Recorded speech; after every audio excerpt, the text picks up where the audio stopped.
Welcome to Midnights with the Lizard Wizard, a podcast where Yael Midnight and I, Noel Midnight, listen through the entire King Gizzard discography from start to finish. This week, we're listening to the band's 7th LP, the acoustic album Paper Mâché Dream Balloon. Theme music recorded by Beautiful Trainwreck.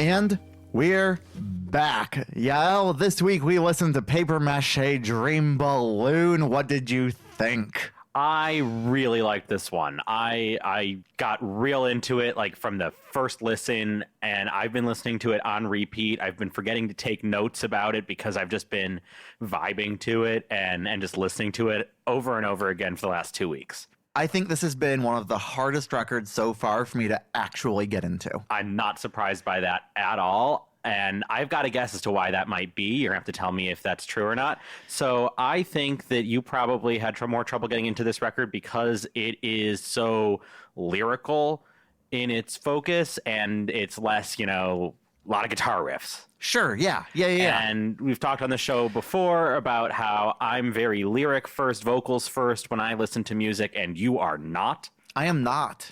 So that's my guess. Sure. So I think that's probably at least partially true. But also, there were just a few songs that did not stick with me at all. Like, to this day, there are at least 2 tracks on this record that I have basically no recollection of, despite having listened to this record like 10 times. Fascinating. I am very interested to hear which ones those are. And did anything on the album work for you? Oh, yeah, quite a bit of it worked for me. We can dive right in and talk about Sense, which really worked for me. Hell yeah. And I do want to hear that. But before we start that, I want to actually just read a passage for you. A passage? A passage. From what? From Luke, from the bassist for King Gizzard and the Lizard Wizard. So okay, I thought when you said from Luke, you were going to say from the New Testament, and I was going to be real excited. I mean, that would have been very surprising coming from me. It would have been, but also, you do tend to find things that, like, connect to the record. Like, you definitely have a way of finding stuff that isn't directly related and tying it back in. And maybe there will be some of that as we go through the discussion of Paper Mâché Dream Balloon. But no, right now I have a passage for you from Luke the bassist. Luke the bassist. Lucas. Not Luke the apostle. Sure.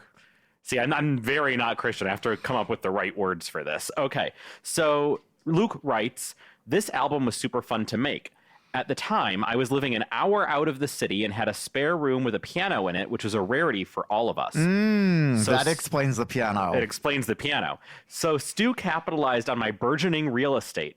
He lugged all his gear down the highway and set it up for a week or so. A few things I remember. We were all having a nylon guitar phase and experimenting with guitar and drum loops for the first time to arrange a song. Wait, drum loops? Drum loops for the first time to arrange a song.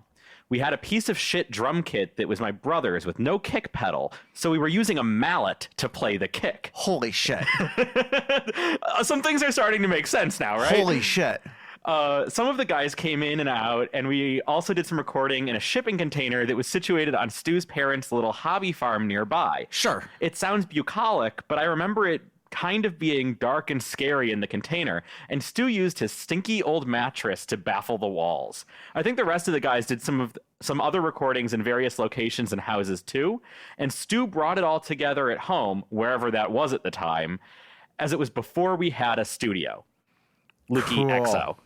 Cool. Okay. Yeah. So that all of a sudden some explains- things make some sense, right? That Especially about the explains drums. the drum parts. Yeah. So y'all know that we, as Beautiful Trainwreck, record the opening stings for this podcast, and because the music in this particular record is a little bit more challenging than some of the other stuff we've had to play, we've actually been practicing a little bit ahead of time. Not really ever Right. together, but I've pulled out my clarinet to practice some of that. Hopefully you will have heard it and I won't have given up. And if I've given up and you hear something else that isn't my clarinet, this will be really embarrassing that I'm not talking about this. Yeah, sure. And Noel pulled out a guitar and Emma, holy shit, some of the guitar parts on this record are hard as fuck to play. And Emma, who has not been on the show, but who you have heard play drums for these opening stings, was listening to some of the drum parts from Sense and was like, wow, these are really boring, simple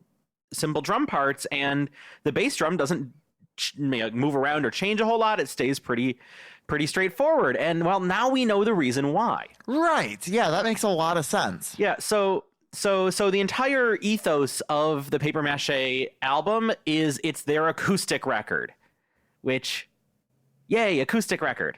Yeah.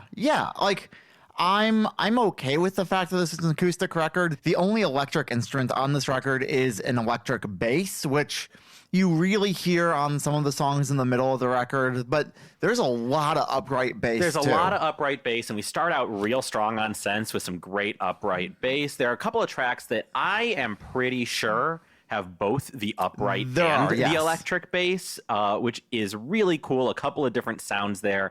I love hearing it. But yeah, now I'm okay with starting to go through with beginning with Sense. So I think one of the big things that we hear on this record is playing with texture. Yes. We hear a lot of playing with texture, and that's where having both basses on the same track comes in, is they're providing such different textures that they can exist in the same space without creating so much clash that you would expect. Yeah, and they avoid muddiness too, which is just a testament to Stu's mixing. Absolutely. And since this is a band that has had to really learn how to mix and how the Stu and everybody else working on production on these albums have had to mix. I mean, this is a 6 or 7 piece band.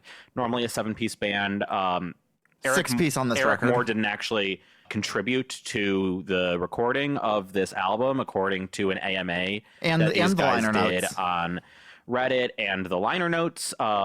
So this album is a 6-piece, which is really funny because on the album art, they've got little clay models of all of the members of the band, and they actually have all 7 models. So there is an Eric model, even though Eric is not actually heard on this record, which is fun. Yeah, that is fun. I like that he was still included, even though he wasn't included. Yeah, he's still a part of the band, at least for a couple more years. Yeah, but I think that because they have gotten a little bit used to mixing this large band, that they're able to still create some space between the two different basses. Yeah. And especially because this is a more restrained album sonically. I don't know that I agree with that. I mean, not restrained. Like, there's a lot of textures and there's a lot of layering, but nothing gets particularly like loud or aggressive. Sure, yeah. Nothing is going to be peaking the audio. Sure. And so you have a little bit of room to do that layering and make it less restrained. Yeah, for sure. That makes probably more sense as a way to describe it. For sure. So yeah, okay, Sense. Actually, let's not talk about Sense yet. I have one more thing, which Yeah. is this record comes with a deluxe edition. And on the deluxe edition is a second full record of the instrumentals from this record. Yeah, absolutely. It's really cool to listen to, and they fully re-recorded all of the As far as I can tell, instrumentals yeah. to our understanding, so they're actually different. They're slightly different. There They're are extended outros. There's slightly different intros. They're mostly the same. Yeah. And while they take away pretty much all the lyric for everything, there are 3 tracks that I heard lyrics on. I heard vocals, yeah. There's one with lyrics for sure, and then there's other vocals kind of scattered throughout. Yeah, so they, on the song The Bitter Boogie, they leave in Ambi's vocals in full, but they take away Stu's. We'll get to that track and talk about the 2 different vocal performances there. And on the tracks Time is Fate and Most of What I Like, you can hear some background vocals, although often mixed very, very low. Yeah. And so let's talk about Sense. What a strong opening for the record. Holy shit, yes. Like, right away, we have the upright bass, we've got clarinet, and we've got instrumental melodies that are really cool. You hear, like, violin that's just like sliding around and like swooping into its notes, and I don't think we've heard violin before from Are you these sure guys. it's violin? It sounds like violin to my I don't ears. think I've seen violin on any of the liner notes. Neither have I. I thought it was sliding. But sitar isn't in the liner notes either, and there's we know definitely for sure some there's fucking a sitar on this record. I always thought it was sliding on the guitar strings, on the acoustic guitar strings, because they're it using. It could be, but if it is, it's bathed in effects. But remember, they're using a nylon string. Right. So but it sounds have a different sound. Well, it's really interesting. It's really cool stuff. And yeah, we start off just in the right ear with our guitar, and then we get a bass drop after, the first little riff, but it's acoustic bass, or it's upright bass, and it's just, it starts the album so strong. Yeah, it's such a strong introduction. It's completely unlike any gigs we've heard so far, which I know we need to stop saying that with every record. Because it's with every record that we say that, and we keep saying it. Right, and I'm sure that next week we'll say it again. Although next week we might have some more comparisons to Mind Fuzz. I don't know. I don't know. We're going to see. But it gives us this really lush, loungy sound that is just, oh my God, I want to bathe in it. Yeah, it's relaxed, you get the vibe, and then you get the lyrics. Yeah. And right away we're going environmental with the lyrics. Yeah, so it's nothing jammy about any of this music. We've just got songs. Yeah. Which is wild coming off of Quarters. Where we had 4 10-minute, 10-second jams. Yeah. Improvisational jams, and now we get 11 songs with nary a jam to be seen. No jams whatsoever. And then we get a 12th song to just sort of recap the album. And yeah, we've got this environmental themed song, which we've heard them do environmental themes before, most notably on I'm in Your Mind Fuzz, where the middle trio of songs, Empty, Hot Water, Am I in Heaven, we get a little bit more probably with Her and I, Slow Jam 2. Sure. All of these instrumental or environmental themes. I know we're going to get more environmental themes later on. Oh, yeah, especially as we get into, I believe, the metal records, have a lot more of that. Yeah, that's my understanding, but also I think some of the others, I don't know. I mean, we haven't heard everything yet, but they're clearly very environmentalist. And they're talking about how much it fucking sucks and how much they hate everybody who, still drives their big cars and trucks everywhere and doesn't, take care of the environment. You know what I got to say to that? Yeah. Stu, it's not about personal responsibility for the environment. It's about the giant corporations and the capitalist system that are bleeding our environment dry. Yeah. Okay. You're right, but okay. Are you saying what I think you're saying here? Look, I hate paper straws. Everyone hates paper straws. Paper straws taste like cardboard. And they melt into the drink. Yeah. And that's what you want, is you want little flecks of paper in your drink.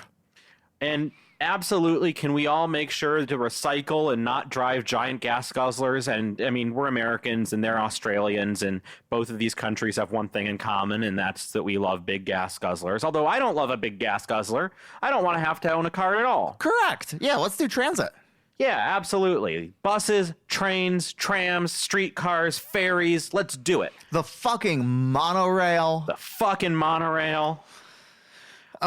Stu, you know what? You're canceled. It's not about personal responsibility. You should be writing a song about how the corporations have to take responsibility for our environment, not the people, but also the people.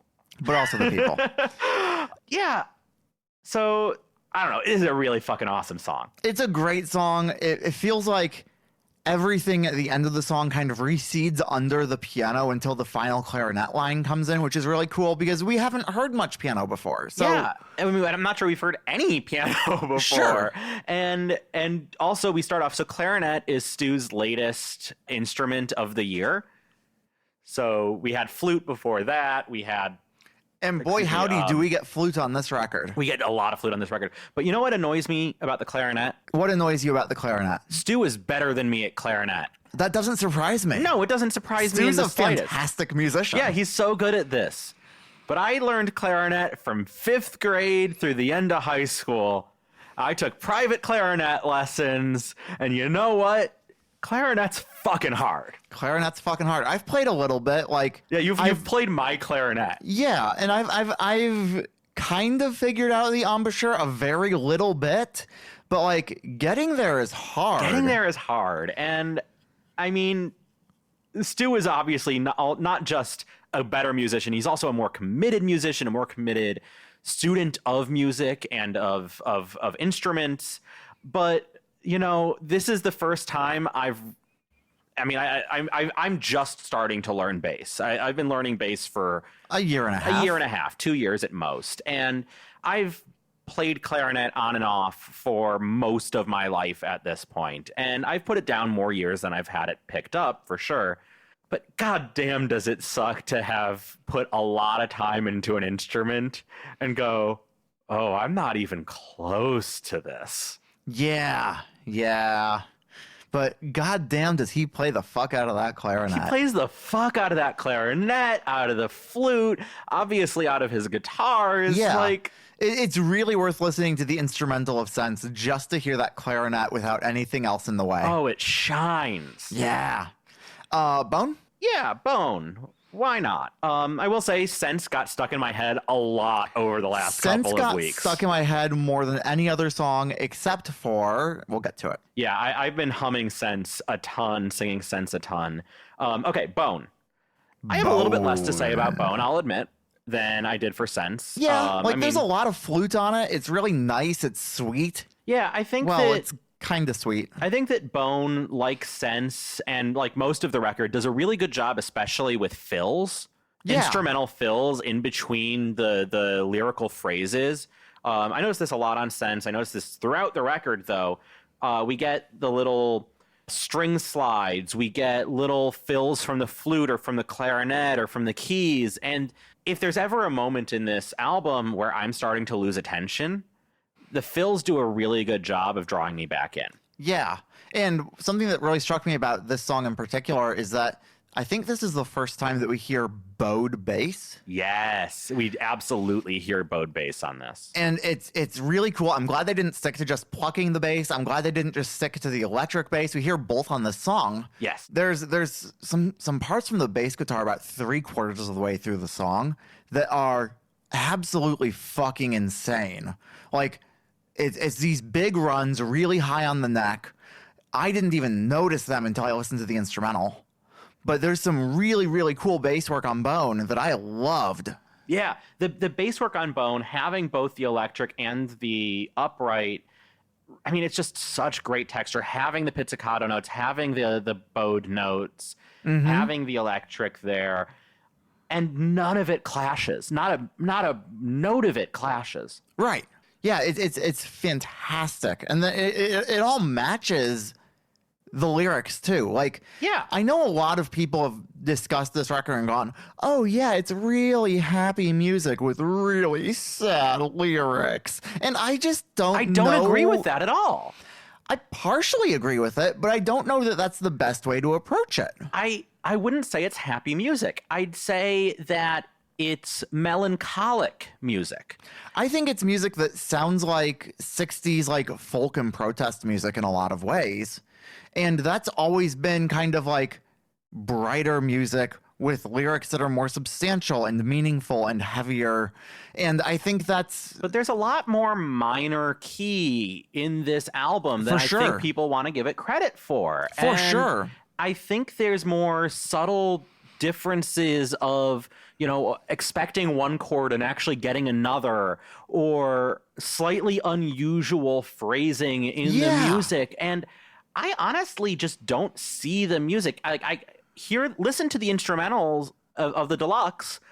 It's not nearly as upbeat, happy-go-lucky of music writing as people want to say. I think part of why people think it's so upbeat and so happy is, sure, all the textures are, but the songs are so short and fast that you don't really have time to settle into a melancholic feel before the song is already over. Yeah, and part of me wants to put that up to, well, we keep listening to not just this song a bunch of times, because obviously we know that King Gizzard fans love listening to these records over and over again, but we're listening to the one record like 10 times in a row.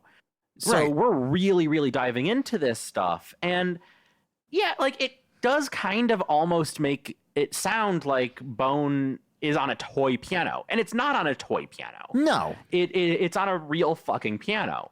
The one in Luke's home.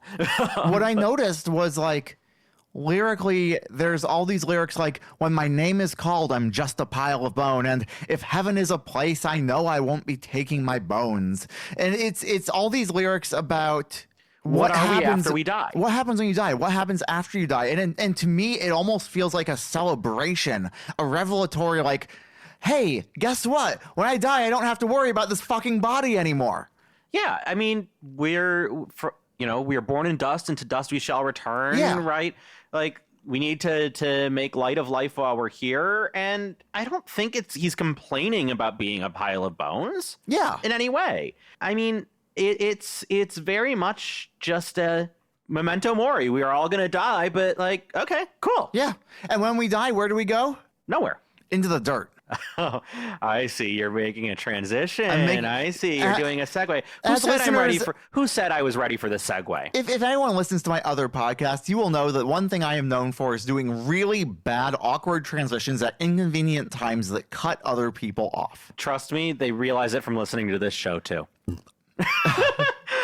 I will. One thing I noticed about Bone is that it does something that I've complained about in the past. Oh, I love a complaint. Which I'm not going to complain about this time. Oh, Stu, you're uncanceled. No. So all of the vocals are really high. Yeah. Like everything is sung in an upper register. And they're falsetto-like. And the harmonies are not low harmonies. They're not low harmonies, but unlike in Sleepwalker from Oddments, it's not that everything is pushed up so high in the range that it gave me a headache. For sure. It's actually still using not just the high end of the sonic spectrum, but the lower stuff too. It doesn't give me a headache. Yeah. So I'm not complaining just because the vocals are so high, like I did on Sleepwalker. Yeah. And I think that part of what can be credited for that is, in fact, the bowed upright bass. Yes. Where it just adds so much to that low end. It works like a synth pad on the low end. It just fills everything out without really being super noticeable. Yeah, and you're absolutely right that the bass parts here are super technical, really cool, and you don't notice them the first time you listen to the song. Yeah. So go back, listen to Bone, listen to that bass. Listen to that instrumental. I mean, listen to the instrumental. It's so fucking cool. Yeah. These guys are so good at music. Yeah, absolutely. And I think we just see that again and again. And that makes me so excited for when we get to the music that I'm less comfortable with. Yeah. When we get to stuff like Flying Microtonal Banana or KG or LW, where it's playing with these things that I'm not familiar with at all. It's so comforting to know that I'm going to be going into something where they know what they're doing and they're doing it well. Yeah, and that makes me a lot less scared of Infest the Rat's Nest or Petrodraconic Apocalypse, the stuff that I'm going to be less familiar with the sounds of and less comfortable with the sounds of. And also, it's been fun to see them get to this point on their journey, because I don't think when we were listening to Willoughby's Beach and 12 Bar Brews, I would have said, such high praise of the musicianship itself. It's not to say that those were bad albums or that they were bad musicians on them. They weren't. But the musicianship was many steps below what we've gotten to. Yeah, they've improved so much in the couple of years between 12 Bar Brews, their first LP, and Paper Mâché. Yeah, this is a band that clearly knows how to practice. They know how to practice. They know how to build a song. They know how to learn on their instruments. They're never settled with just what they can do already. Right. It feels like a band that is so committed to going, what is this instrument fully capable of? What can I do next? What can we be inspired to do? Yeah. And they'll listen to new music, or they'll try out new instruments, and they'll let their minds wander. And I love them for it. And I guess that's why y'all love them for it too. Oh my God, I'm so glad we started this project. And I'm also really glad we're doing it chronologically. Yeah, absolutely. Because in this record, I definitely hear some mind fuzz. Yeah, absolutely. And we end up with some krautrock beats, some Motoric stuff on Trapdoor later on. Yeah, absolutely. And if I had come into this band and I'd heard just like the albums that seemed most exciting to me at the start and kind of settled on 3 or 4 records to really dive into that were later in their career, and then maybe I eventually explored some of the rest of their stuff, I would have really, I think, not been able to enjoy what I'm enjoying now, which is seeing the progress. Right, and seeing all that depth that I don't think we could have appreciated otherwise. Yeah, and so, you know, for those of you listening, do a chronological listen. It makes me want to go back and listen to other bands in the same style. Yeah. Like, just like, even like bands that I know well, like Me Without You. Maybe I should go back and I should dive in and look at their early records and see how that's evolved over time. I bet you would benefit a lot from a Sufjan chronological. Oh, I've already done that. Okay, and fair. I genuinely think that eventually I'm going to write either a very long form essay about the chronology of Sufjan's progression or a very short book about it. I think that the only band I've ever gone through and listened chronologically from start to finish is the Beatles. Sure. And even them, I obviously can't say that I listened to them chronologically as the first way I heard each album. I just ended up taking a class in college about the Beatles, and so Right. we went chronologically. But otherwise, I was like everybody else. I heard Abbey Road and Sgt. Pepper before I ever heard Help and Let It Be. Do you know what the Not first? Let It Be. Well, also Let It Be, yeah. Do you know what the first Beatles record I ever heard was? I have absolutely no idea. The Across the Universe OST. Somehow that tracks. Yeah. It doesn't say good things about you, but it does track. I mean, obviously I'd heard individual stuff before that, but the first like full, like, oh, here's a bunch of their songs all together was the Across the Universe soundtrack, which is so silly. It's like saying that, oh yeah, I got into the Beatles because of Yesterday. Like, fuck off. I mean, a lot of people probably did get into the Beatles Not through the song Yesterday. Yesterday, the movie Yesterday Oh. with Ed Sheeran. Right. Ugh. Right. Oh my God. Dirt. This is a Joey song. Yeah, Joey Walker. We love Joey, and we love Joey's songs. We've heard some Joey songs before. Work This Time from Oddments, also ABABCD from Oddments. 2 very different tracks. And we get a very different Joey track here, Dirt. So what do you think about Dirt? One of the first notes that I took on Dirt was, I miss all of the instrumentals from Quarters already. And what do you think now? This is one of the 2 songs that does not stick with me. Oh my God, this is the song that sticks with me the most. This song flies right past me. There is nothing at all in here for me. I do not understand that in the slightest. That's not true. That's not true. I love all the close harmony that's in it. This song does more for me than any of the others, I think, on the entire album. This is my standout track. Fantastic. So, first of all, we've got more melancholy music than either of the first 2 tracks. It's a little bit more minor. We've got bright instruments, but we've got more dissonance, more minor chords than we've had before. We especially see that in the flutes, where there are moments where the flutes are all like layered on top of each other, and it feels like a mellotron.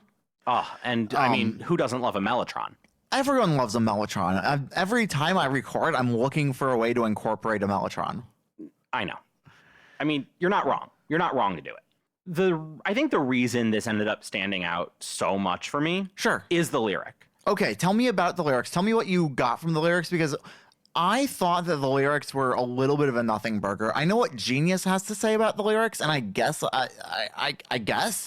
but just listening to it on my own, I got nothing out of the lyrics. So I have not looked at Genius about this song's lyrics at all. This was a little bit based on KGLW.net, so that's Timeland is Wacky's website, history of the song and where he gives his meaning. And mostly it's based on just my own thoughts. But this is a song about arguing. I did figure that out, yes. Handshakes and bitter rows are the common conjecture. I can dissect anything and save the skin for later. I know it's just a time and things will get better, but I don't mind much anyway, vampire reflection. Gestured in our selfish understanding, tensions only surface when you're hurt, like a magpie's morning monologue, whispers bending backwards in the dirt. Make time to say you're right. You should already know this. With next to no pretension, still I'm walking on eggshells. Catch your breath, I'm heading out. Be sure the others will notice. This is just a product of lack of reflection. Like a magpie's morning monologue, whispers bending backwards in the dirt. this is a song that pretty well encapsulates everything that runs through my head when you and I are having a fight when I have an OCD spiral. Interesting.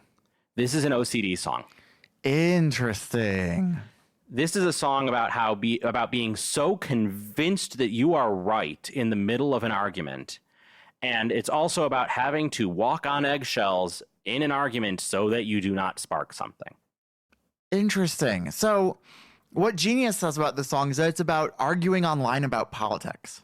And it very well might be, but that's not what I'm That's not what you're taking away from it. Because Sure. I picture so strongly when I hear this song, the times that my OCD has caused bitter rows, or how you've had to walk on eggshells to avoid triggering my OCD. I cannot wait to hear what you think about the bitter boogie. And the absolute certainty in my mind that everything that I am thinking is 100% correct and there could not possibly be another way of looking at it. Sure. This is an OCD song for me. And in fact, the entire album is an OCD album for me. And I realized this on the very first listen. From that first listen, it has already become an album that I turn to when I am starting to spiral. Wow. And I haven't been able to tell you that for 2 weeks because I wanted to tell you that on the show. But already in the last 2 weeks, I have been using this album to try to help myself with OCD. Fantastic. And this song is the first of a couple of songs on the record that really hit those themes for me. Okay. And so I actually have very few notes about the instrumentals of this, the music of this song, because for me, this song is so deeply personal about the lyrics. Okay. And like I said, there are a couple of songs on this album that hit these themes for me. Why did I listen to this song so many times, or this album so many times on repeat this week without taking notes? It's because I have really severe OCD. Sure. And this album helps me with it. So thank you, Stu. In this case, thank you, Joey, especially since this is one of your songs. Thank you to the entire band, King Gizzard and the Lizard Wizard, for, obviously you did not make this album to help me with my OCD. That's not how music works. And obviously you made it for y'all.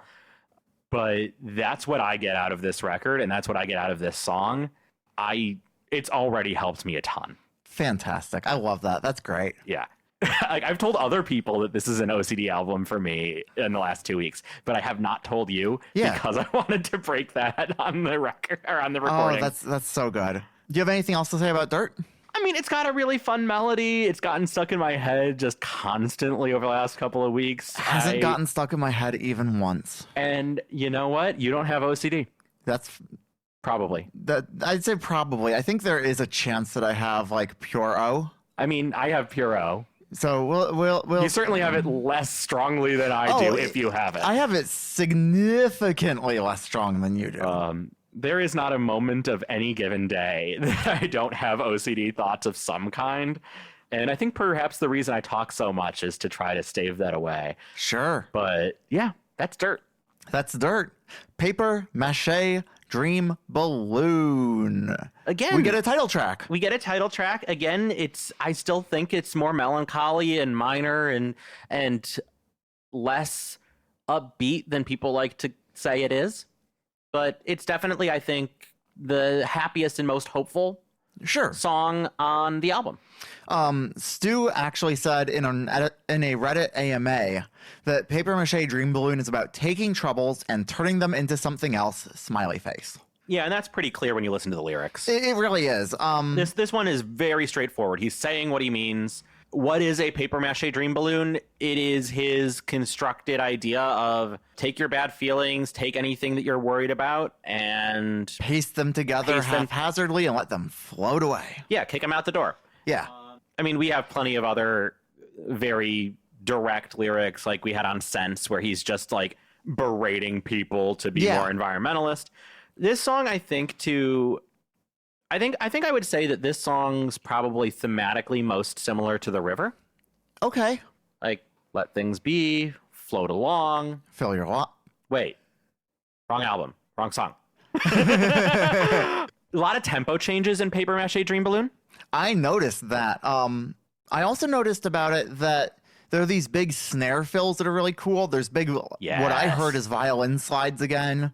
I really don't think it's a violin. It might not be, but that's what I heard. Sure. And most importantly, it really picks up the tempo when it picks up, and it gets a little bit punkier than everything else on the record, and it's a little bit like drivier than everything else on the record. I wouldn't say drivier than everything else. We've got Trapdoor and the Bitter Boogie to sure, come. But like this is the song on the record that I think could be done in the Mind Fuzz sound font. Oh yeah, and still work. Absolutely, it's such a cool, energetic song. Absolutely, I really liked this one. Great flute. Great flute. Great flute. I was thinking that if it were done in like a Mind Fuzz style, you could take those flute lines and put them on synths. Oh yeah. And that would fucking rock. It would be massive. That would fucking rock. I think it's a shame that I don't think that they've played this live pretty much at all. Oh, that is a shame. Excuse me. Yeah, they've played it live once. That's frankly not enough times. In 2016 as a Stu solo in Berlin. Okay. And that's a real fucking shame because I would like to see what the band could do to bring this together and make it bigger. Absolutely. I desperately want to hear this song bigger. Now, Apple Music does not have the right lyrics for this track. What did you notice? So the biggest oddity, the one of the two mistakes that they make that is the biggest and most important mistake is they say career of balloon. So which makes no sense. It makes no sense. They say, when I get troubles my way, like paper mache, they stick to career of balloon, and I kick it out my door. And career of balloon makes no sense. Also take a drink, whatever. Sure. Career of balloon makes no sense. Right. It's Chimera Balloon. It's Chimera Balloon. And the lyric is there twice in the song, and it gets it wrong both times. I will say, when I listen to the song, the first time that he sings it, it does sound vaguely like Career of Balloon, and I think he kind of misses the M a little bit in Chimera. But the second time, it's super clear that it's Chimera. Sure. And it makes sense to use the lyric Chimera, and it because does you're talking not make about sense. This amalgamation of and it makes no sense. Career of balloon, what the fuck is that supposed to mean? Absolutely nothing. Absolutely nothing. So Apple Music, you're canceled. Apple Music, you're canceled. Hallelujah. All right, I think we might be overusing this bit. Okay, yep, maybe, but I don't care. We're still gonna keep doing it. You have to have recurring bits, or else what do you print on merch? Yeah, podcast merch. Podcast merch. That's a thing that will definitely eventually happen. For this very limited series podcast? Yeah, that nobody's listening to. Yeah. Thank you to our listeners, really. Actually, we've had a couple of you reach out recently and tell us that you appreciate the show, and that makes our day. It means so much to us because we're really just doing this for fun, and we're just kind of bullshitting on the mic. We've been wrong about several things. Oh, we've been wrong about so many things, but y'all seem to be having fun, and so are we, so let's keep doing it. Thank you so much. Trapdoor. No, I'm not done with Paper Mache Dream Balloon. I've got shit to say. Okay, bring it. So first of all, Apple Music also gets another lyric wrong. They say dreamer instead of dream balloon a couple of times. Weird. It's in the title of the song. Yep. You can do better. And also, Genius has it correct. There are other lyric sources that get it correct. Apple Music, you have no excuse. But there's also an OCD connection here. Of course there is. Tell me about it. So when I am working on OCD with my therapist, he has recommended to me a particular thing to try to visualize to help get rid of the intrusive thoughts without letting them spark anxiety. Or even if the thoughts stay there, to help keep the anxiety at bay and try to avoid compulsive behaviors. And the particular technique that he asked me to visualize was to take ideas, to take these intrusive thoughts and put them on a little leaf boat floating down a river. Okay. And when I hear the idea of pasting your bad feelings onto a paper mache dream balloon and kicking them out the door, Sure. Like, that's the same thing.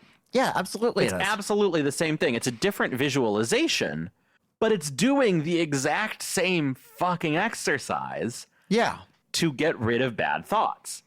Huh. I wonder how much time Stu et al. Have spent in therapy. I don't know, and I'm also very curious to know about all of their various mental disorder cocktails. Yeah, if such things exist. If such things exist. I mean, is anybody sane and a musician? In my experience, not very many people are both sane and productive musicians. Okay, but let's be honest. The people that you and I know aren't sane at all anyway.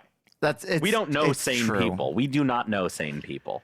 Come live in Seattle on Cap Hill, and you also will not know sane people. Okay, now I'm done with paper mache dream balloon. Is that too close to doxing us? I think we've said that we're in Seattle before, and we've said we're trans, so like people can put 2 and 2 together. Oh, that's fair. If they know about Seattle. That's fair. Also, I guess they can just look at my Twitter or Bluesky. Yeah, we are not good at keeping ourselves secure on the internet. OPSEC, who needs it? At this point, it's too late. Like, I'm fucked already. Like, besides, the idea of OPSEC on the internet has gone the way of the dodo. It's true. There's no such thing as actual OPSEC anymore. Thanks, Palantir. I mean, we all put all of our personal information on the internet back when Facebook and MySpace were. Sure. Back in the world of forums. Back in the world of forums. Oh. Now there's an album title. Oh, that'd be a great hyperpop record. Right? Yeah, I could get into that. All right. I mean, we're already trans women. We should start making hyperpop. I don't know how to make hyperpop, and I don't want to spend the hundreds of thousands of dollars on plugins that you need to do to make hyperpop. Trapdoor. Trapdoor. Yeah, I like this one. It's dark and it's weird. Yeah, dark, creaky sounds. The very, very beginning, there's this weird bass thing. I don't really know how they made the sound, but there's this weird thing on what I think is the upright bass right at the beginning that really sets the tone and tells you this is going to be a little unsettling. Yeah, it's cool. It's unsettling. It is nothing like any other track on the record. Mm-hmm. I think that while you said Paper Mâché was the closest you've heard to, their previous work, or at least that you've heard Mind Fuzz through it. I don't want to overstate your position here. Trapdoor is the song that stood out to me as most similar to the other stuff we've heard. Yeah. We've got lower vocals than everything else. We have that krautrock bass line and drum sound that we got on Mind Fuzz. And yet our piano sounds almost like a harpsichord. Sure, yeah. I'm pretty sure it's still a piano, but they might do something, tape the strings, do a really prepared piano bright kind of thing, or they mess with it in production with effects. Have you ever heard of tacking a piano? Yeah. Okay, yeah. Like, it kind of does sound like they tacked the piano, and that it's just kind of like really bright and like clangy. It definitely sounds different from the piano, which presumably is the same piano on the rest of the album. So they're doing something with it. Yeah. That almost makes it sound like a harpsichord. They've got really cool percussion, really cool double bass or upright bass stuff. Yeah, and it does cool like tremolo stuff too, which is wild. The swells are great. They do the string slides on the upright bass that sound like the creaks of a door opening in an old castle. They're conga drums, and we've got some fun flutter tongue on the flute. Yes, I noticed that. There's some like really interesting flute technique here. And I love a good flutter tongue on the flute. That's one of the I really want to learn flute in part just for that technique. Sure. In part just for? Fuck you. Fuck off. Fuck you. We're on this podcast together so I can make fun of the way that you talk. Right, of course. Something I really noticed in Trapdoor is that the reverb is really, really cleverly mixed. Like, there's a lot of reverb in small sections that doesn't persist throughout the entire song. And it's not strong reverb, it's really subtle. But the way that it's used gives so much impact and makes the song feel so much darker. Yeah, and it's also a lot higher energy than in most of what we have on the record. It's faster. It's got that driving that driving tempo, that driving beat. And so it kind of comes out of nowhere after the first 4 tracks. Mm-hmm. And yeah, you're sort of in the belly of the beast here. What is this song about to you? This, to me, is a song about hiding something secret about yourself away, something that is dark and potentially shameful. You're hiding away so that other people can't access it. Yeah, I would agree that it's something very similar to that. I think it's about like locking away specifically like your internal demons, your inner monster, that like if people aren't careful or if you're not careful can be easily triggered and come out. It's very similar in theme to the song we're going to get in 2 tracks, The Bitter Boogie, in feeling like there's this monster within you that you need to be really careful about. And I think you see that also in NGRI Bloodstain. Or also a little bit in NGRI Bloodstain. You could make an argument that you could read Dirt that way with the line about walking on eggshells. Sure. So I think there's a lot tying together a couple of these tracks to that theme. And you're going to not know this song that I am going to refer to probably, but do you know Billy Joel's The Stranger? Of course, yes. Okay, great. I had a huge Billy Joel phase in high school. Okay, good. This song is the same thematically, meaning-wise, as The Stranger. Yeah, we all have a face that we hide away forever. Sure. Yeah, it's The Stranger.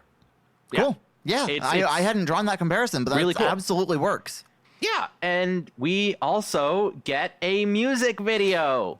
Yay! Our only real video for this entire album. Paper Mâché Dream Balloon has a video, but it's really just the album art that Jason Galea has taken and like shined different lights on to sort of animate the background and make it glowy. For the album art, and it's more of a track visualizer than it is a video. Yeah, it reminds me more of when you would in the old days on iTunes see the lights moving with the like beat old of the visualizers. Song. Yeah. Okay. I mean, yeah, it is just called a visualizer. They were called visualizers then. They're still called visualizers now. Yeah, I don't need to describe slightly different now, but yeah. I don't need to describe a visualizer for you all.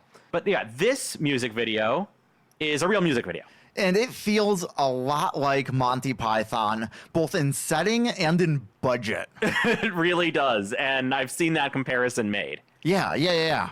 Because it's kind of this medieval theme. They're in like the parapet of a castle. Yeah, so it's not actually an old castle. What it is? It is an old bunker from World War II in Hamburg, Germany. It's an old Nazi bunker that has since been turned into a concert venue. What? A concert venue that they had performed at. Okay. So they turned this old concert hall Nazi bunker in Hamburg into this old castle. And we've got Eric Moore, who, again, was not on the music side of this album, but is part of the music video, walking up to this castle in like a full like Knights Templar gear and kit and caboodle, and then Joey is dressed as a dinner table. Yeah, I noticed that. Like, he's got a face hole cut out in a sheet, and he's just lying there being the table. While there's food spread out like all around him. Like, cut crudité, and like it's supposed to look like a medieval feast. Right. And we've got everybody else just sort of dancing around this castle set and dancing around Joey as a table dressed in robes. Yeah. All again with a face hole cut out of what's just like a white sheet. Yeah. And they dance around with some candelabras, and I almost said candelabrador. Noelle and I have been playing a lot of the game Vampire Survivors lately, where there is an item in the game called candelabrador, which is just a candelabra.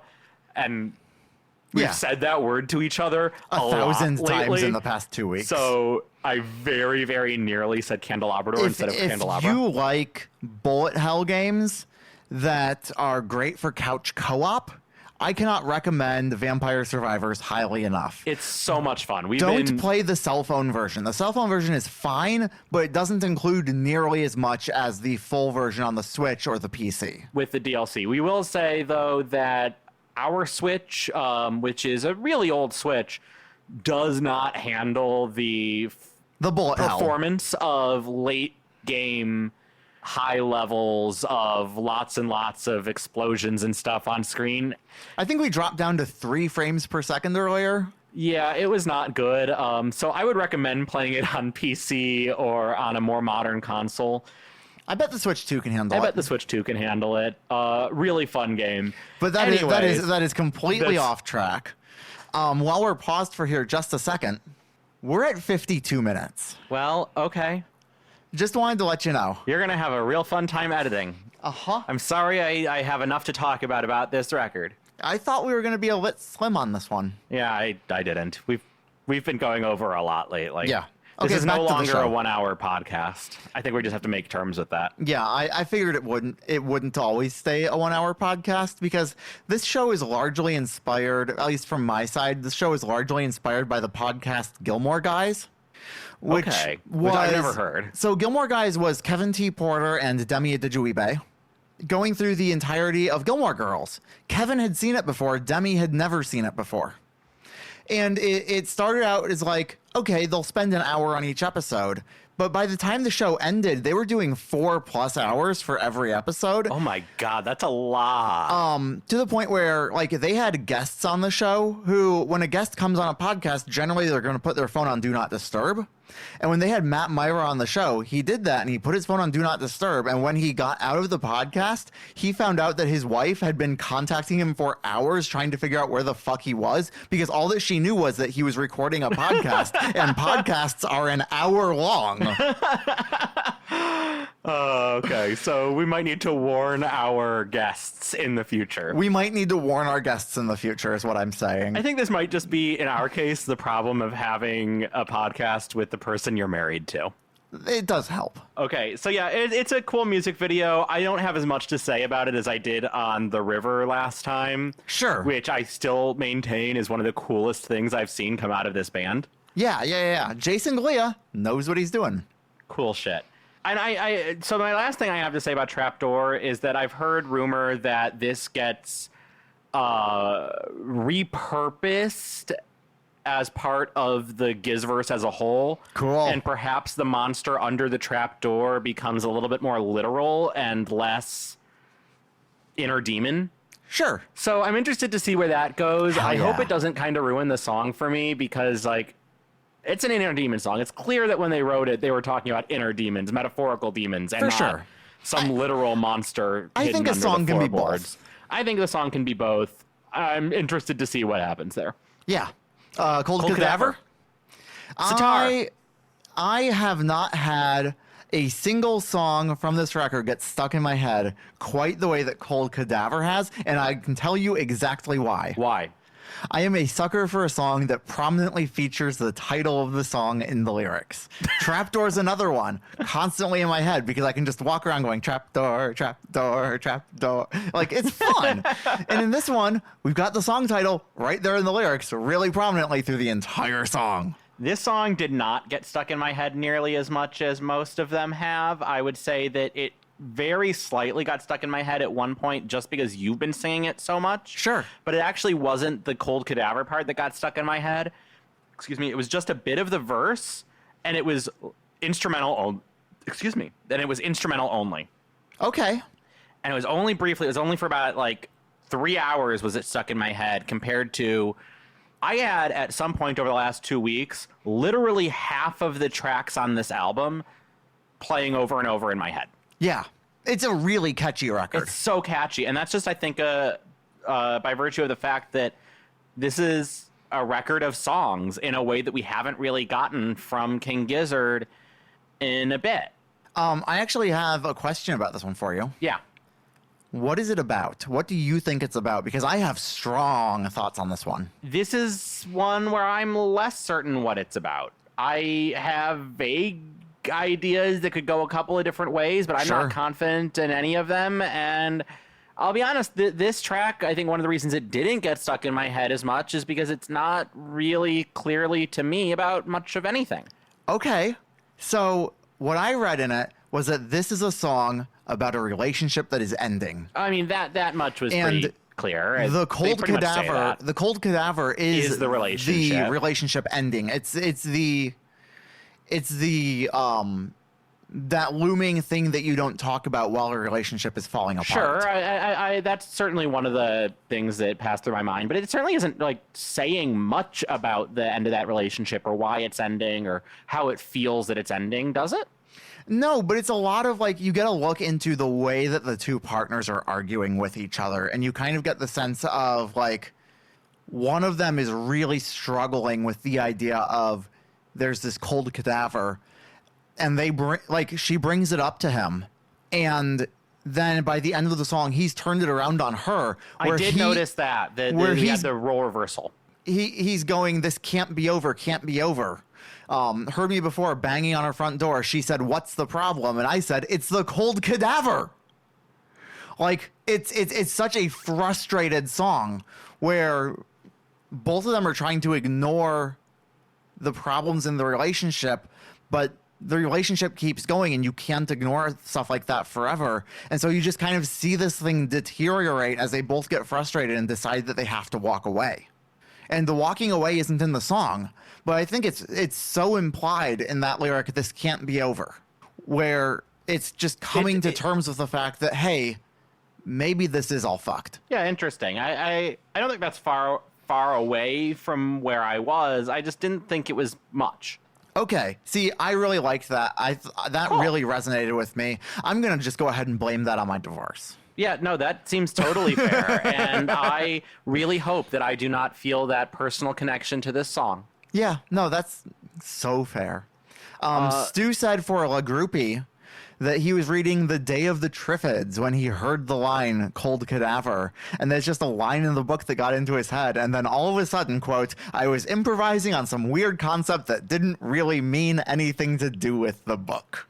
Yeah, that's pretty cool. And, you know, when I hear the word Triffid, the only thing that pops into my head is the opening number from Rocky Horror Picture Show. Because they're talking about sci-fi B movies, and they talk about the Day of the Triffids in the lyrics for, oh my God, what is it called? Motion picture double feature, what's it called? That opening track from Rocky Horror. We know that. It's science fiction double Science feature. fiction double picture, that's it. Science fiction double feature. Did I say it the other way around? He said double picture. All right, I'm dumb. Science fiction double feature. Yeah. Great song, great movie, love Rocky Horror. That's what I think of when I think of Triffids. Yeah. Okay. Cool. Yeah. My favorite thing about Cold Cadaver? The sitar?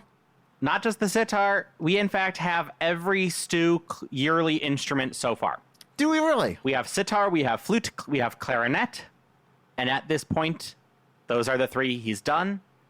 Okay. We have all of them on the same track. We also have some ambi harmonica. You know how I feel about ambi and the harmonica. Ambi harmonica is always really good. I love ambi harmonica. I did write in my notes here, is the cold cadaver the dead relationship? Guitar parts during the instrumental break are pretty great.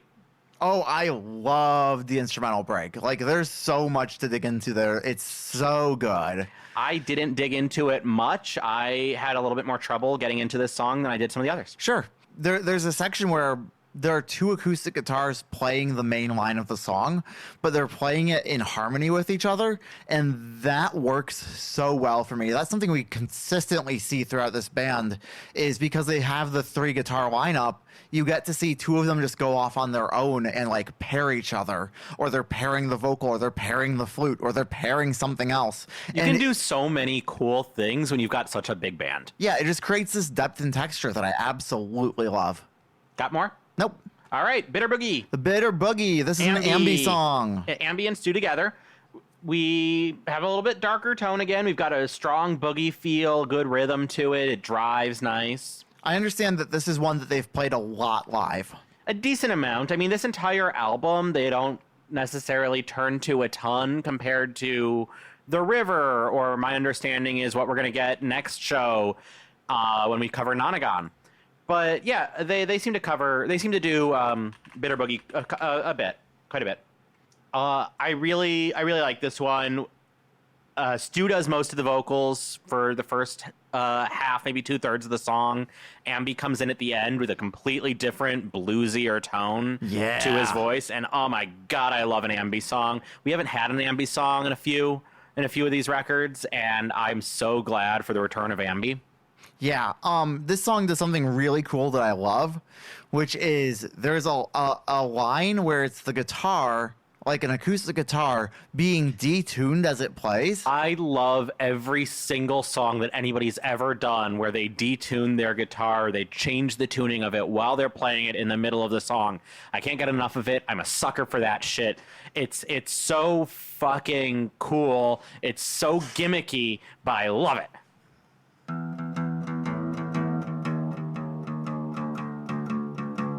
You're gonna hate yourself when you pick that up next and you have to retune that. Oh, I'm gonna despise myself. Yeah. Was it worth it for that bit? Probably. Okay. Yeah, no, this song was cool. Ambi really gets to shine. There's some great harmonica. Boogies are good. I can't wait until we get to Fishin' for Fishies. My understanding is there are 3 boogies on that record. And that was Ambi's doing. And he still, after that, was like, that record didn't go boogie enough for me. And I hope that we still get to do the boogie records of my dreams someday. So Ambi, I'm on your side. I want you guys to do a boogie record that's just full boogie the entire way through. I love the blues. I'm so happy. I just need to listen to more Murlocs, I'm pretty sure. Probably, yeah. I wanted to ask you lyrically if this was another OCD one for you. This one does connect with me lyrically, and it's probably a lot with the OCD for sure. It definitely struck me as a depression song. It's certainly a song about thinking that you've got this awful, bitter person inside you and you're afraid of how you impact others around you. I think it's also about being told that you're that bitter person. And both of those things are certainly true about me. I have been told that, and I think that about myself. And it is a common theme of my intrusive thoughts and my OCD. I feel like I've warned other people about myself the way that the narrator of this song warns other people, hey, be careful, I'm a bitter person. I feel like I've said that to people. I feel like I say that to you. The bitter boogie comes without a warning. When it's inside of me, it is exhausting. I don't like the way it makes me freeze up and what it makes me say. I know it comes off bitter. Yeah, but roll with it. I'm pretty sure that that's something that I have said to you before. Oh yeah, almost verbatim. So, yeah, this is an OCD record to me. Yeah. This is a mental health record to me, and I'm not saying that I think that Stu or Ambi or whomever or Joey has OCD. And the fact that I'm getting these themes from different songs on this album that are actually not all Stu songs. We've got the one Ambi Stu song, we've got the one Joey song, and we've got other songs that are Stu as well. And we get a cookie song again later on with a Joey song. Yeah, but the cookie song just doesn't have that theme for me. Okay, fair. I like having the cookie song. It's just not one of the OCD songs on the record. Sure. But we have Joey, Ambi, and Stu all part of the writing for songs that make me feel like this connection with OCD. So I don't know what your various brains are like in this band, but to me they strike a chord. Yeah, a silver absolutely. chord.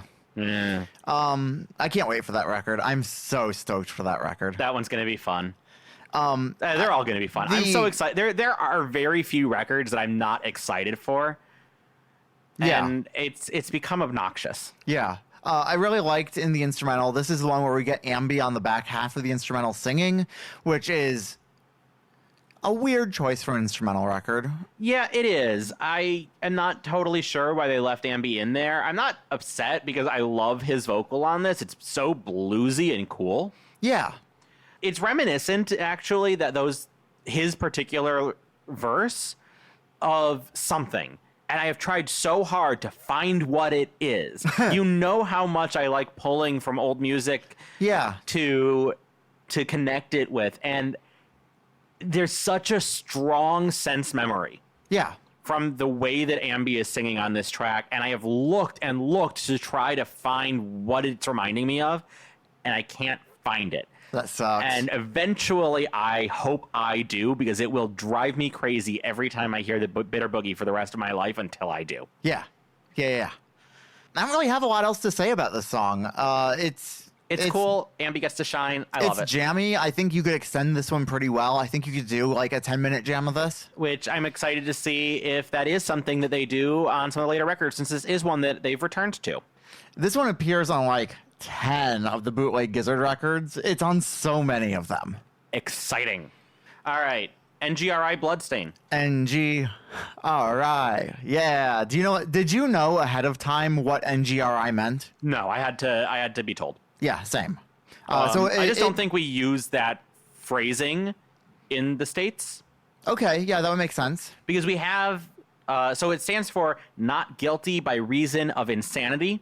So it's a defense, a court defense, a legal defense that you can make that says, I wasn't in a right state of mind and so should not be held criminally liable for anything that I've done. And or should have like a reduced penalty, and generally it means that instead of going to jail, you are required to get mental counseling and therapy, or have some other kind of psychiatric care, potentially even inpatient psychiatric care. Mm-hmm. So it's not exactly like you're free and everything is fine and dandy, but you're not criminally liable for something that you may have done. Yeah, and this is another one where we get that big piano right at the beginning. It's doing kind of like we've got the really fast paced, like 50s early like rock really and roll. Plunky, yeah, like I compared it in my notes to Jerry Lee Lewis or Fats Domino. Yeah, absolutely. Although if we really want to cancel somebody, we're canceling fucking Jerry Lee Lewis. Fuck that guy. Oh, I know nothing about him. Well, his second marriage was to his 13-year-old cousin. Oh. Who he got pregnant and had his first son when she was 14. Jesus Christ. Yeah, he had many divorces, was married to many of his wives at the same time that he was still finalizing his divorce from the previous wife. Sure. He got in trouble once for potentially trying to kill Elvis, although it's not clear whether or not he actually was trying to kill Elvis or whether he was just visiting Elvis. But when he was arrested with a gun and liquor in a car at the gates of Graceland at 3 a.m., Elvis told the cops to just take him away. Okay. So this is a guy that has long been canceled and was canceled as early as the 60s for the whole marrying his 13-year-old cousin thing. Right. So, cool. Yeah, no, Jerry Lee Lewis, you're actually canceled. Actually canceled. Fats Domino's cool, though. Cool. To my understanding. I don't know anything bad about Fats Domino. So what did you think the lyrics of NGRI were about? How did you interpret them? I mean, I think I interpreted them pretty straightforward as a guy who is waking up in a pool of probably his own blood or with his own blood on the walls, and he thinks that he can control demons and summon demons, and yeah, he's probably just not mentally well and may have done some horrible stuff that's not super clear, but he's not in his right frame of mind. I think, and I'm probably reading this wrong, but I think it's about someone who knows that they are psychotic, who knows that they are in psychosis.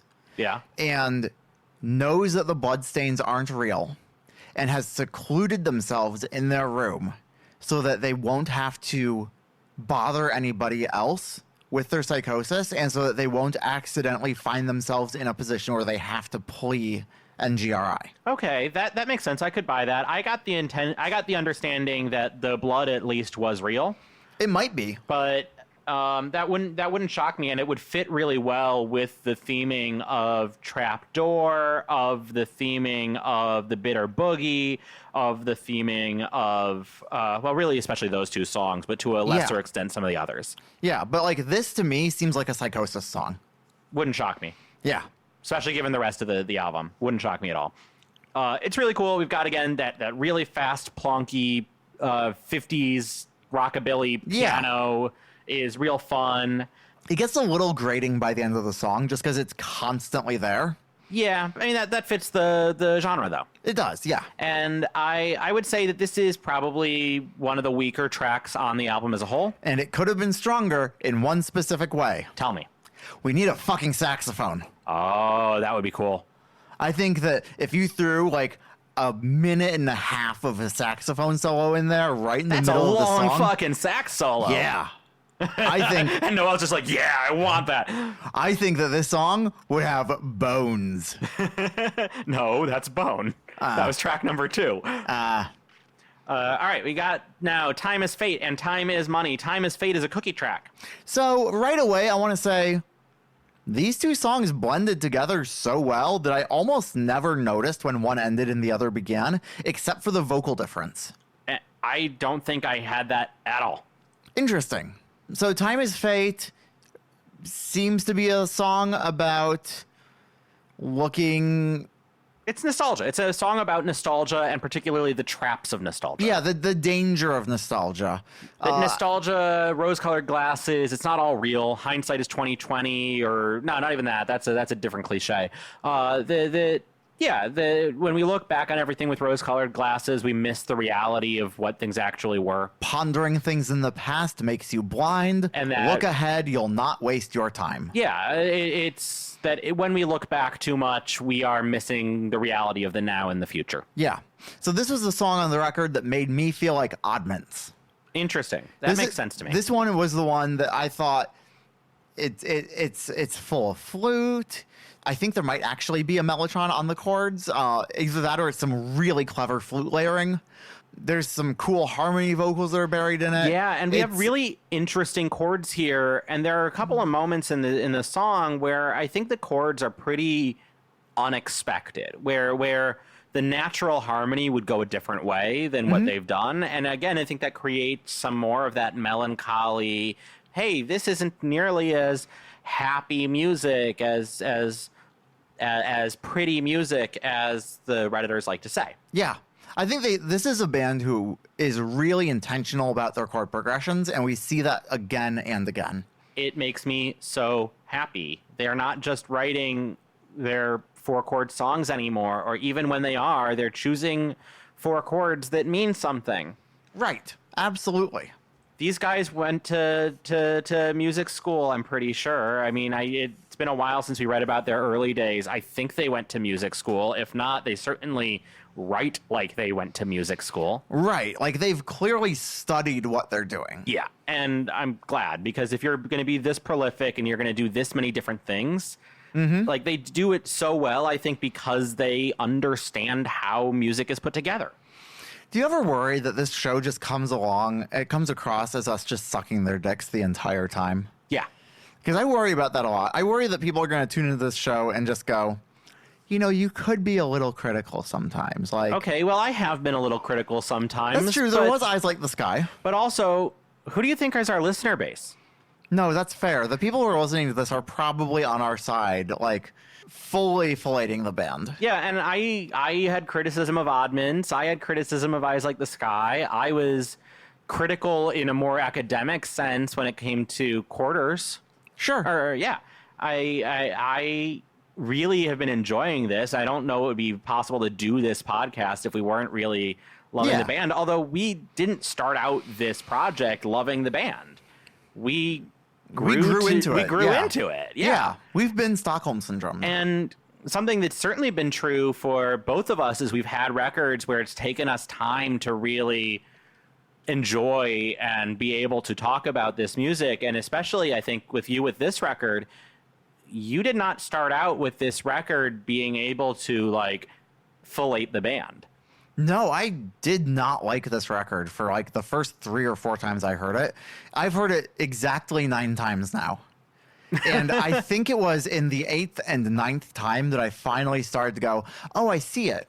Whereas for me, this one, I liked it from the start. Yeah. I'm a little bit more worried about Nonagon Infinity. I'm a lot more worried about Rat's Nest and Apocalypse. And Petrodraconic Apocalypse. I'm a little bit worried about some of the other ones we're going to get to, maybe Murder of the Universe, Murder of the Universe, I feel like, is going to be one of those where I'm going to start off being really unsure of how to approach that record and perhaps be unable to like it. But my guess is the more time I spend with it, the more I'll understand it. Yeah. But I think that really shows something about the way that they're putting together the music, is that the more time you spend with it, the more you can appreciate what they're doing. Right. Because it's all very deliberate.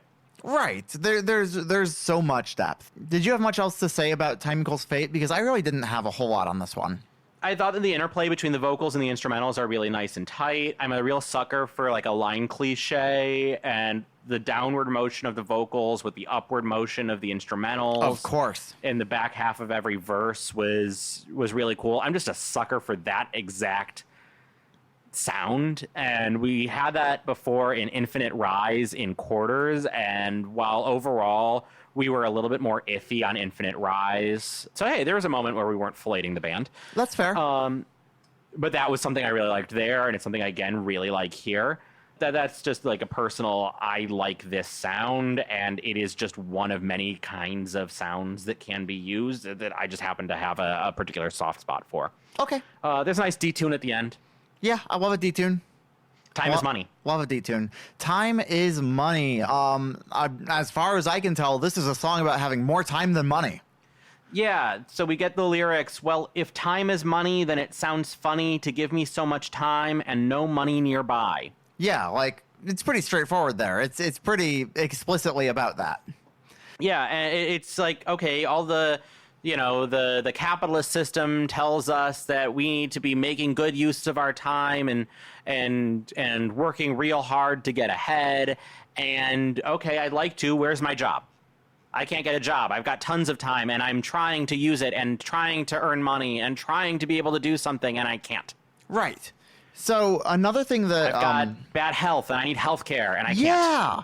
The lyrics, I know when my gums start bleeding and pissing over my teeth that I'm low on my buck without any luck. Like, this is a song about somebody who needs dental care. This is a song about, Lisa needs braces. Dental plan. Yeah. And it's just this song that is really depressing about how you need better healthcare, and in order to get better healthcare, you need money, but all you have is time. Yeah, this is a song about needing a fucking job. Yeah. It's a scathing critique of capitalism. I'm sure completely unrelatable to everybody given the U.S.'s current economy. I mean, Australian and job market. Band. Well, sure. I'm just projecting onto it.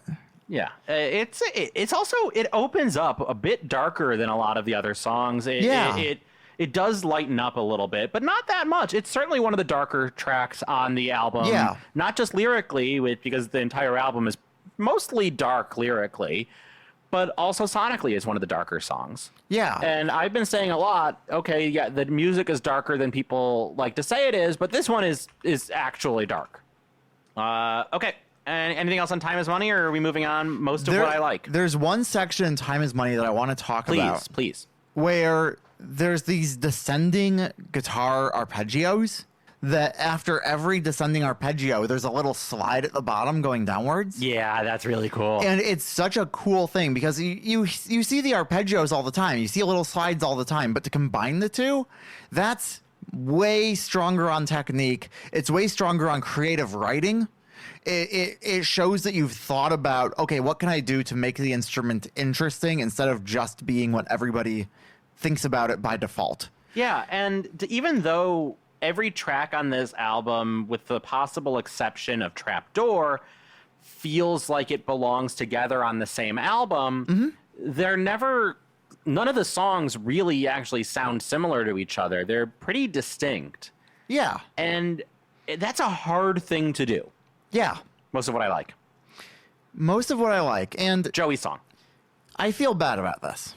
Oh no. Oh no. Because this is our second Joey song and our only other Joey song on the record. And it is also the second song on the record that has completely washed over me and done nothing. And it's another song that really does a lot for me lyrically. Let's talk about it. Because this is a song about, like, from what I understood, this is a song about how your lover can provide for you even when you can't provide anything, causing a rift in the relationship because of an imbalance, right? Close. Tell me. I don't think this is about your lover can provide for you, but you can't provide for them. It's you don't deserve your lover. Oh. It's I don't deserve to be with you. Your interests are different from mine and much more expansive, and I wish I could be into them. It's maybe you can provide and I can't, but it's I am lamenting the fact that you are too good for me. That is definitely not quite what I took from it. I understand that read, and I know why you're putting that read on it, but that's not quite what I got from it. That is absolutely what I got from it, and I can understand why, like, musically it did less for you. It feels very late Beatles, especially in the background vocals and the way they do the vocal harmony there. Cool vocalizations there. And it's very late 60s in the vocal harmony. We've got... There are string parts on this. Yes. Which... I mean, listening to the string parts, all I could think about was, I wonder what this band could do with a full orchestra, and it's a pity that we'll never know. That's what we call foreshadowing. I love the way that Joey's voice is doubled. It's a little disorienting, and it's cool. And I really like the drums. There's some great tom work, and I'm a sucker for tom work. Yeah, the toms are great. The toms are great. The different cymbals are panned to different ears, which I love. Yep. Again, I mean, I keep... If there's one thing I keep filleting this band about, it is how much they use their panning as a great effect, and they do it so well. But yeah, I really read this song as about not feeling like you deserve to be with the person you're with, and that is something I feel absolutely constantly. As part of the OCD. As part of the OCD, most of what I like is given to me by the one that I love, bears the onus every time. Technically, I don't deserve to live this kind of life. Perturbed at what I might become, unchanging every time. It's about your partner growing and being able to grow, and you see them growing past you. Maybe you belong together at one point, but now they are becoming this different person and this better person, and you are stuck in a rut. Right, and if you're not careful, that leads to a cold cadaver. Yes, absolutely. You always shut your eyes when you look me in the eyes, right? I'm seeing the way that you look at me, and you can't even stand to look at me anymore. Right. Always caressing the ropes which I've frayed. The corpse that I'm dressing should never be displayed. So we are talking about that cold cadaver. We're talking about the corpse, but I have frayed the ropes. Right? I have caused damage to this relationship. See, this entire song to me reads like the end of my marriage. It reads like my internal monologue every time I think about you. Not great. No, it's not, but that's my OCD for you. Yay. So, yeah, I think it's a lot about not feeling like you deserve your love, and in particular about feeling like you are being left behind by somebody who's growing as you're stagnating. Yeah, and that sucks. And that fucking sucks. And I've seen relationships end that way, and it's brutal. Yeah, it really is. So yeah, this song, Bitter Boogie, Trapdoor, Paper Mache Dream Balloon, and Dirt. 5 tracks on this 12-track album that are just for you. That are just for me, about my OCD and about the way that I think about my relationships with other people, especially you. This album has become a go-to for my brain. Yeah, that makes sense. Getting back to the music just a little bit, at the end of it, there's this section where it's just it's kind of just the piano and percussion, and the percussion's doing this really fun clacky thing where I think it's on the rims of the drums. Yeah. Which is so different from what we've heard from the drums on the rest of this record. And it really stood out to me as like, oh, we're doing something cool here. Cavs' drum work on this track is some of the coolest and best drum part writing that I have heard on the entire record. And given that we start off with Incense, one of the less interesting drum parts that we've heard, I mean, it's night and day from track 1 to track 11 here, what we get from Cavs. Oh, absolutely, yes. It's so cool. The piano is, I mean, I am so blown away by the fact that none of these people's first instrument is piano, and we can get piano parts that sound like this. Mm-hmm.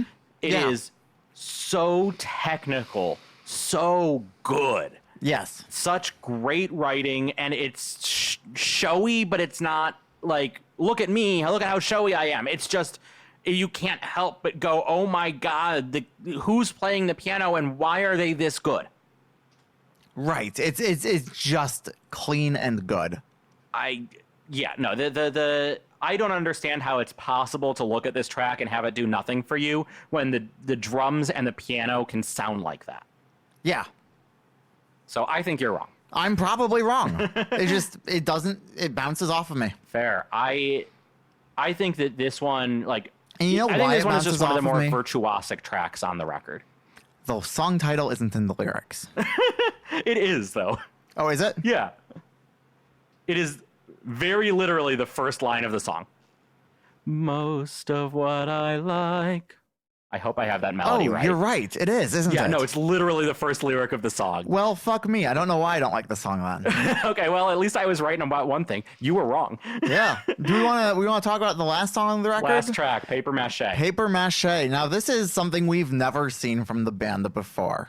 I mean, that's going to be our new drinking game, isn't it? I guess.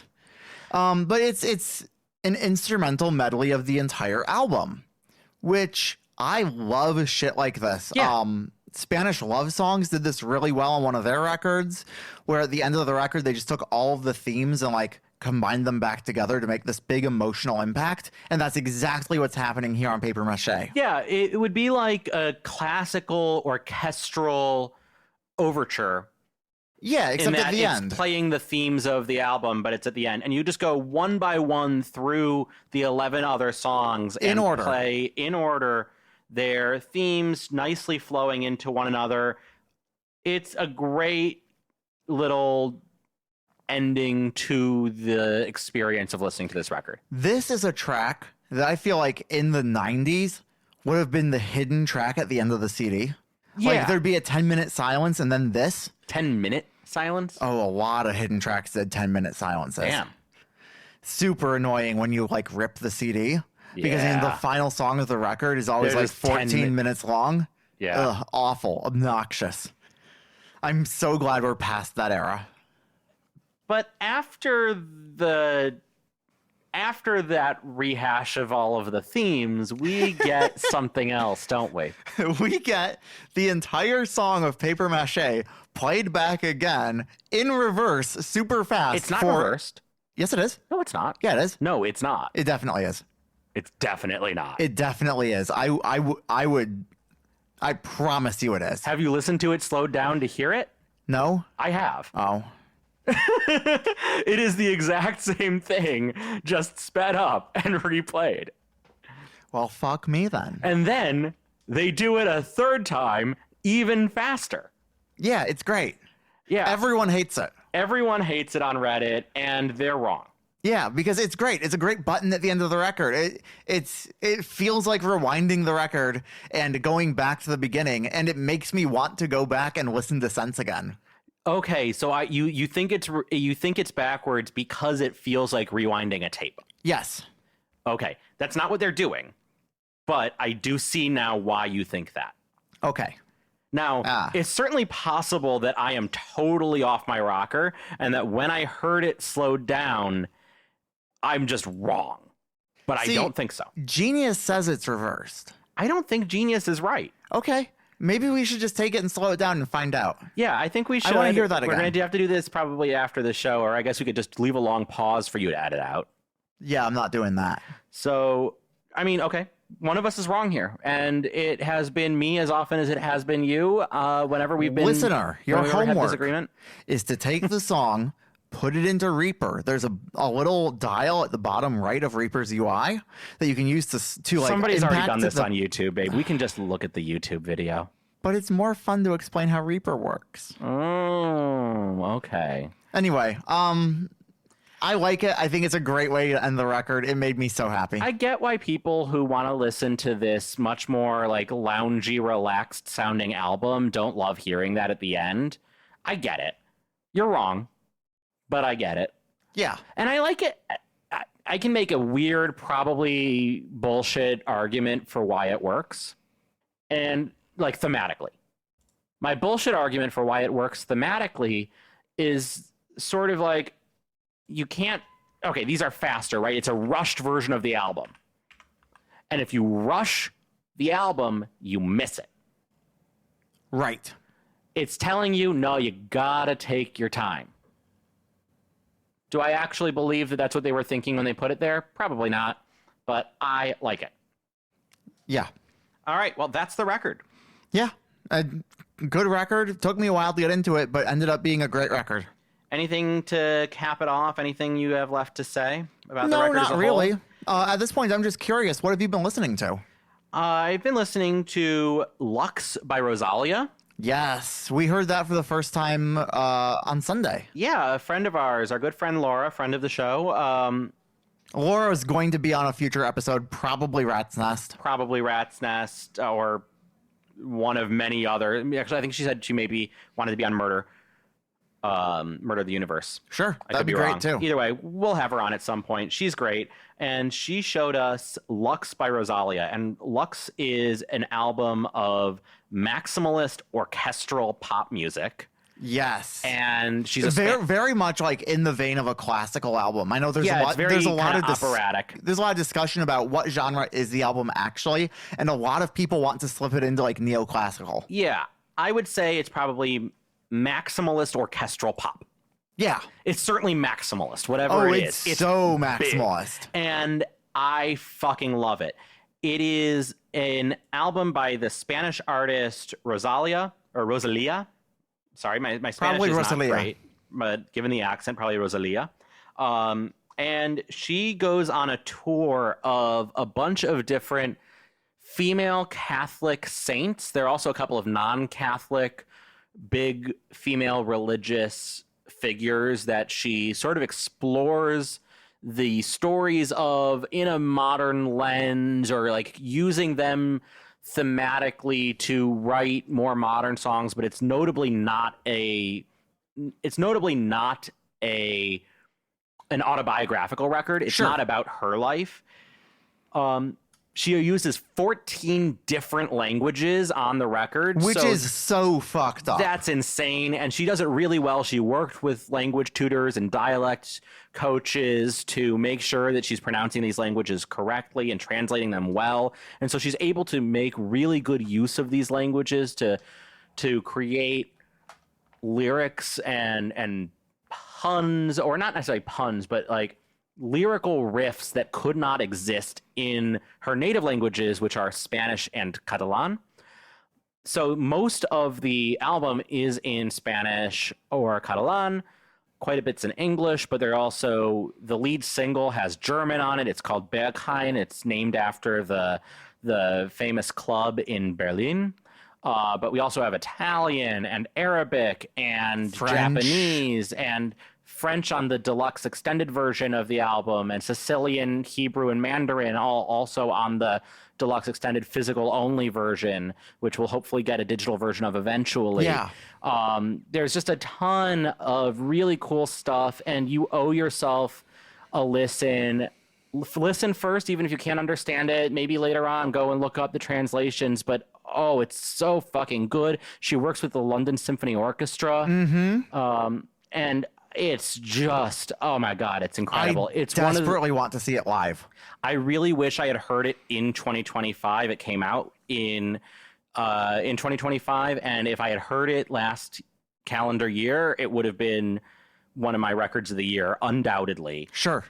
It's so good. The other thing that I want to call attention to was released yesterday, and so I haven't had a ton of time to sit with it and listen to it again and again, but it is Vincent's Tale, an EP by Ren. So Ren is a Welsh singer and rapper and guitar player who I think is most well known for having released the song Hi Ren, which is an incredible, like, epic 8.5-minute song with classical guitar where he talks to himself about making it in the music industry and not making it in the music industry and being ill, especially mentally ill. He suffered throughout much of his life from Lyme disease, but it was misdiagnosed and mistreated for a good chunk of his life. So he's been very, very sick for a very long time, which has led to a lot of mental health issues as well, which he explores in really cool ways in his music. He does a really, really interesting style of rap music that's driven by the guitar and Mainly acoustic guitar. mainly acoustic guitar, especially like a classical style guitar. And this most recent EP that was released yesterday, the two first tracks from it were released as singles midway through last year. But he released the rest of the EP yesterday. It is loosely based off of, it's a themed EP or a concept EP, loosely based off of the life of Vincent van Gogh. But it is certainly not just like about Van Gogh. It's certainly a lot more about characters in the modern era in Britain. It is just, again, listen to Ren. He does great stuff. I wasn't as big of a fan of the most recent EP he released before this in November, but Vincent's Tale, from what I've heard so far, is the stuff that I am hoping for more of from him. I'll have to sit down and listen to that one. Yeah, you should. What have you been listening to? Angel Maker. So Angel Maker is a deathcore band. They just put out their 5th record, which is called This Used to Be Heaven. And for this record, they got a new vocalist. They're now working with Ian Bearer from Rings of Saturn, which I haven't heard old Angel Maker, but I'll say Ian sounds perfectly at home on this record. It's this really big, sweeping technical deathcore record that manages to avoid a lot of the pitfalls of deathcore. One of the big critiques that people give of the genre is that it's all very samey and everything kind of blends together. This record completely defies that. It's a big record. It's got lots of concepts on it. It's telling stories. It's really interested in like building out a space that you can imagine, which is really refreshing, and it's wonderful to hear from a record like this. So that's what I've been spending my time with, is This Used to Be Heaven by Angel Maker. Hell yeah. All right. Join us next time for Nonagon Infinity, which I just handed Yael a vinyl copy of Nonagon Infinity. This is the first one we've actually bought. I didn't know that we had bought this. That's because I bought it earlier today. And it got here today? No, I went to a record store. When you were out getting... When I was out getting my Lamictal, yes. Okay. Yeah, so congrats. You can listen to this one on vinyl if you would like. I'm so excited, but I'm going to have to wait for you to leave the apartment before I do. Hell yeah. Okay, I'm so excited. Yeah, so join us in 2 weeks for Nonagon Infinity, the second big must-hear record from King Gizzard, the one that everyone says, this is essential listening, and we're finally to it, and I'm so stoked. The other day, I went to get another pair of earrings to be able to leave in my ears because my ears have been acting up. And I stopped into a record store, and they didn't have a single King Gizzard album. They only had 2 at this shop. What was the other one? 1 copy of Nonagon and 1 copy of Rat's Nest. Okay. Did you also get Rat's Nest to hold on to for later? I did not. All right. But thanks, everyone, for listening. Yeah, we'll see you in 2 weeks.